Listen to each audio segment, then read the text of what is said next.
ಕರಿಯ ಕುಮಾರಸ್ವಾಮಿ ಅಂತ ಸಚಿವ ಜಮೀರ್ ಅಹಮದ್ ಖಾನ್ ಮಾತನಾಡಿರುವ ವಿಚಾರಕ್ಕೆ ಸಂಬಂಧಪಟ್ಟಂತೆ ಮೈಸೂರಿನಲ್ಲಿ ಮುಖ್ಯಮಂತ್ರಿಗಳು ಖಡಕ್ ಆಗಿ ಪ್ರತಿಕ್ರಿಯೆ ಕೊಟ್ಟಿದ್ದಾರೆ. ಮೈಸೂರಿನಲ್ಲಿ ಸಿದ್ದರಾಮಯ್ಯನವರು ಪ್ರತಿಕ್ರಿಯೆ ಕೊಟ್ಟಿದ್ದಾರೆ. ಜಮೀರ್ ಅಹಮದ್ ಖಾನ್ ಅವರ ಹೇಳಿಕೆಗೆ ದೇವೇಗೌಡರು ಮುಖ್ಯಮಂತ್ರಿ ಆಗಿರೋ ನನ್ನ ಸೊಕ್ಕು ಮುರಿತೀನಿ ಅಂತ ಹೇಳಿದ್ರಲ್ಲ, ಹಂಗ ಹೇಳ್ಬೋದಾ? ಗರ್ವಭಂಗ ಮಾಡ್ತೀನಿ ಅಂತ ಹೇಳಿದ್ರಲ್ಲ, ಅದು ಸರಿನಾ? ಜಮೀರ್ ಮತ್ತು ಕುಮಾರಸ್ವಾಮಿ ಸೆಕೆಂಡ್ ತಿನ್ ಫ್ರೆಂಡ್ಸು, ಅವರವ್ರ ನಡುವೆ ಏನೇನು ನಡೀತಾ ಇರುತ್ತೆ ಆ ವಿಚಾರಕ್ಕೆ ಜಮೀರ್ ಈಗಾಗಲೇ ಸ್ಪಷ್ಟನೆ ಕೊಟ್ಟಿದ್ದಾರೆ ಅಂತ ಮುಖ್ಯಮಂತ್ರಿಗಳು ಮೈಸೂರಿನಲ್ಲಿ ಮಾತಾಡಿದ್ದಾರೆ.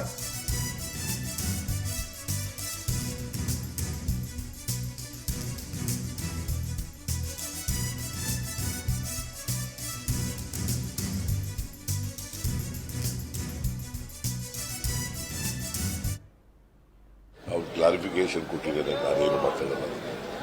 ಹೇಳಿದ ಮಟ್ಟಿಗೆ ಸರಿ ಈಗ ನನ್ನನ್ನ ನರೇಂದ್ರ ದೇವೇಗೌಡರು ಸಿದ್ದರಾಮಯ್ಯನಿಗೆ ಸೊಕ್ಕು ಮುರಿತೀವಿ ಅಂದ್ರಲ್ಲ, ಅದು ಎಷ್ಟು ಮಟ್ಟಿಗೆ ಸರಿ? ಅದು ಬರೆದ್ರ ಒಬ್ಬ ಚೀಫ್ ಮಿನಿಸ್ಟರ್ಗೆ ಸೊಕ್ಕು ಮುರಿತೀವಿ, ಗರ್ವಭಂಗ ಮಾಡ್ತೀವಿ ಅಂತ ಹೇಳಿದ್ರಲ್ಲ, ಅದು ಎಷ್ಟು ನನಗೆ ಗೊತ್ತಿಲ್ಲ.